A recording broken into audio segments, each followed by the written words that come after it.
like we had to shoot that so many times over and over again because the guy kept booting it to me until one point where they're like, okay, Cal, we're just going to put the ball in front of you and you're just going to kick it.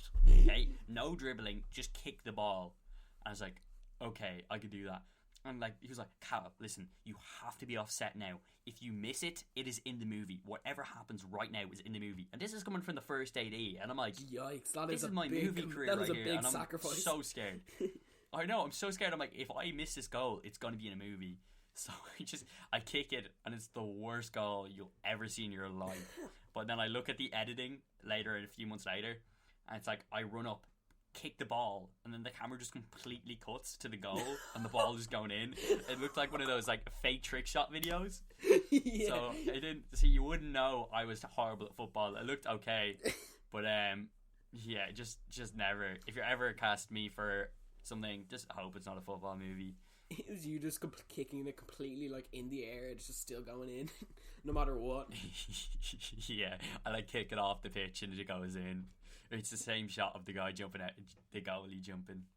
But yeah, no, that's the stress of like that timer. Because for those of you who don't know, the law currently in Ireland and the UK, I think it's pretty similar, is that you're only allowed on set for 9 hours a day. So that's as soon as you get on set, that's like hair and makeup, which is your very first thing.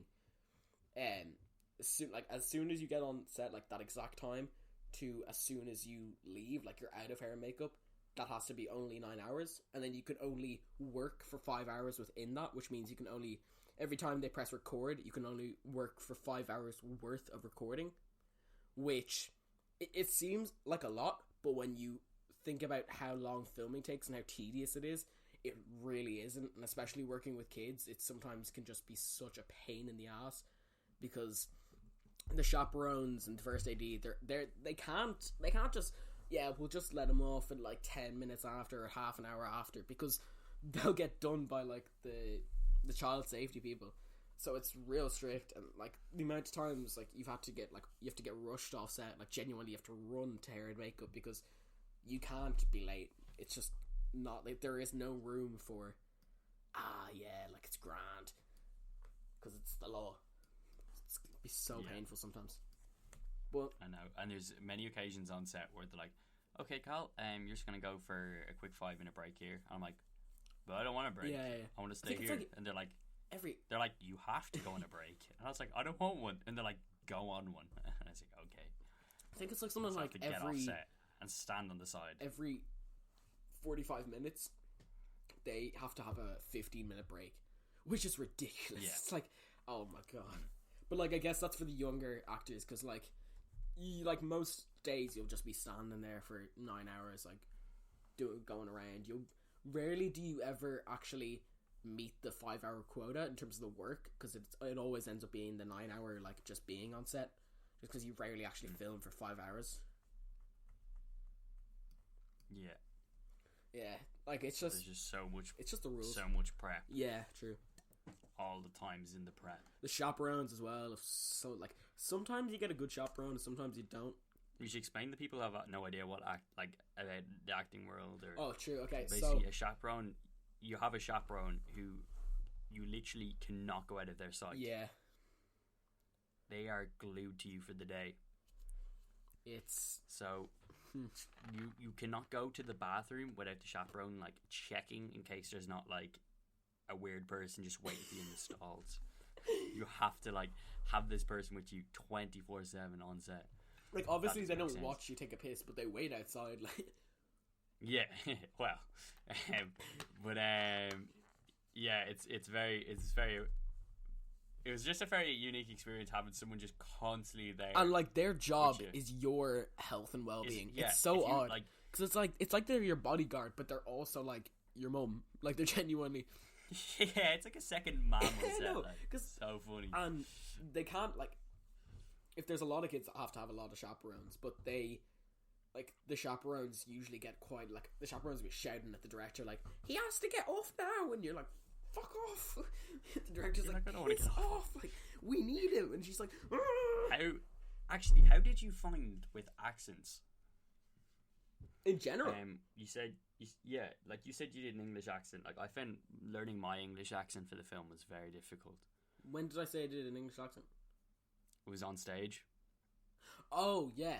I find it alright. It's much easier to come across when you're singing because it was Les Mis, so it's all singing. There's no lines. Yeah. So it was much easier for it to come through there because, like, you can only sing it a certain way, and like every time it's been sung that way. So like you can base it off a lot, and you can get the sounds and the vowels right.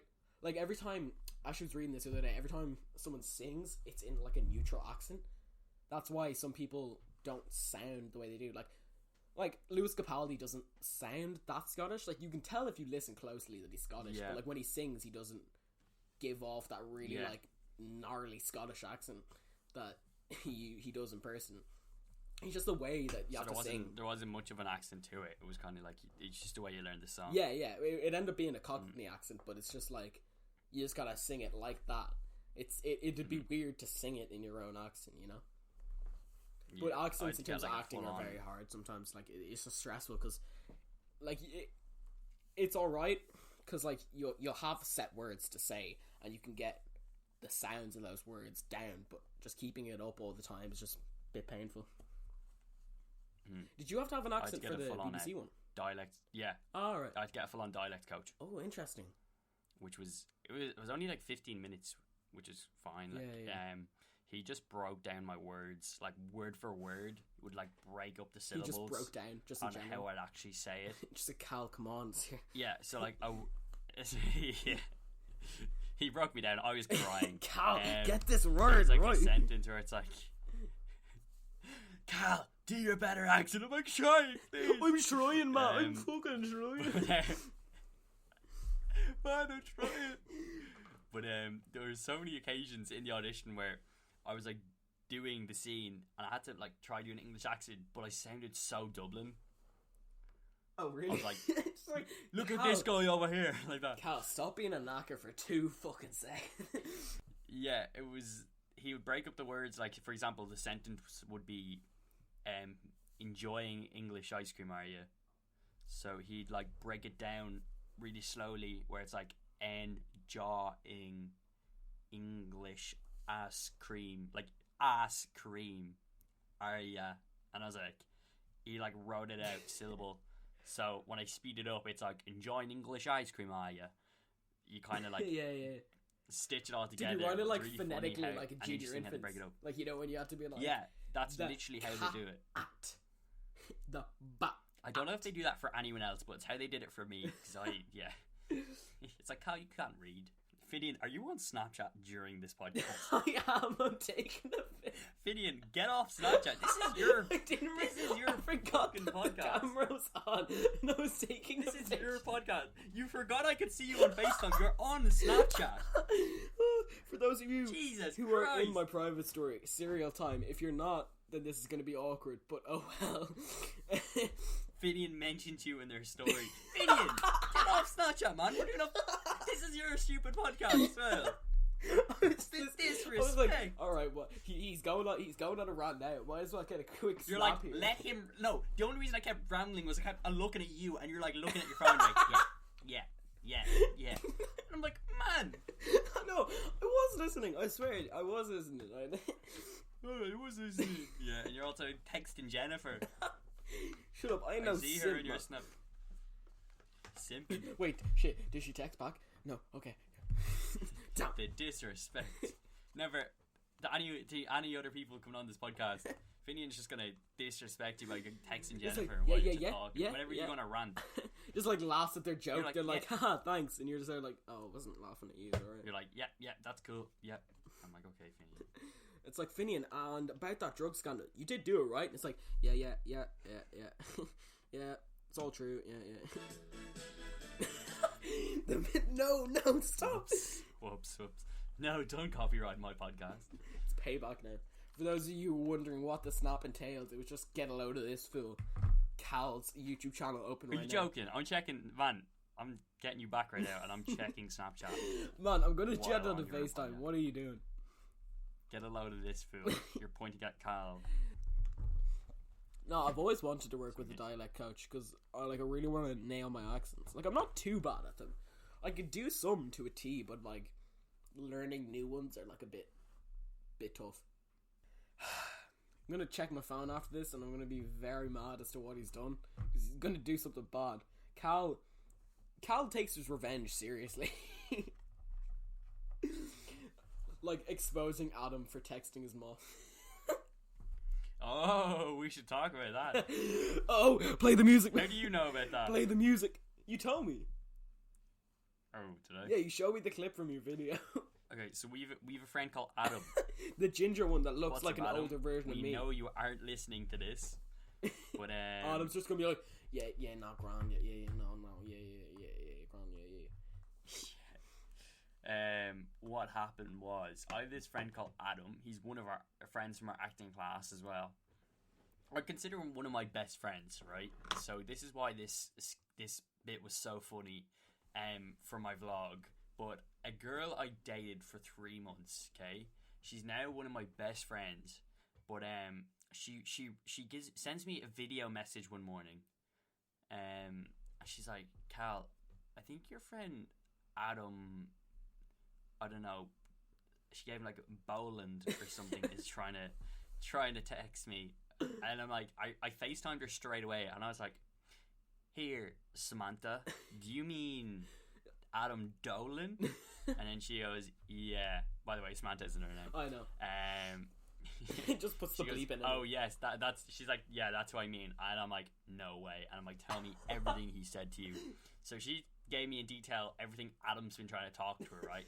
But Adam's been trying to slide in. I know Adam didn't know I had like a thing with her. He just saw a pretty girl and added her, and then tried to talk to her. That's just something Adam would do. Like, he'd add someone he doesn't know. He's gotten that desperate. He's like, he does that anyway. But he goes, I take out my camera. I went to his house later that day, and I'm like, Adam, can I get your opinion on something? I can play the audio clip if you want. I'll get it right now. Let me go. Please do. So we've Dirt and our friend Adam, and we're going to confront him about it. Right, so I just want to understand your opinion, right? So there's this girl, right? And I dated her for like 3 months and stuff, but so then it just kind of ended, right? But I got a text from her this morning saying that Adam Dolan added her on Snapchat and started talking to her for the past week. Was it out? Oh, man! The moment what are you doing? You're breaking the bro code! What are you doing? What are you doing? So explain dirty. yourself! How the f*** was I supposed to know? You added her off my Snapchat. I thought she was fail. Man! There you go. I thought she was fit. I thought she was fit. Yeah, so he adds a girl I dated on my Snapchat, and I thought it'd be funny because I confronted him about breaking the bro code, and we got a funny vlog bit out of him, and now they're married. So that was a cool twist. Grand. I know. It's Mr. Steal Your Girl. No, I can tell you what I actually did the day after filming that What'd bit. you do? So I confronted Adam. He was so embarrassed, and it was such a funny bit. He obviously didn't know. But I rang her the next day, and I was like, here, what are the chances Adam is still trying to text you after we shot the video? And she's like, yeah, he sent me a snap or two, nothing else. And I was like, okay. I was like, that would have been gold if this man kept talking. But yeah. It just only gave him more motivation. He was know, like, oh, yeah, it's he's cows. like, Oh yeah, for sure. Yeah. Sloppy seconds? Nah, I don't care. Yeah, let's literally just call Adam the king of sloppy seconds from now on. Oh no. Or attempted sloppy seconds. But yeah. I bet you was he a was all funny trying to be moment. like, oh, smooth and shit, and then just suddenly when I found out, he was like, here, I'm sorry, yeah, I didn't know, like, I swear. I didn't know you were you dated Carl, but like, down snap me a unless you pic of were. your tits, like, if you won. Oh my god. One sec. Let me get the Bible. Holy shit. Let me get the podcast Bible. This beep sound Scriptures, effect. chapter 3, verse 13. Never speak of the snap. But yeah, I know, we confronted him and we got a great reaction. So that's going in next week's vlog. Oh yes, let's go. Adam Dolan getting exposed. You'd never thought it'd happen. I might call it like something like confronting him about texting my ex or something. Ginger kid tries to get with my ex. Expo.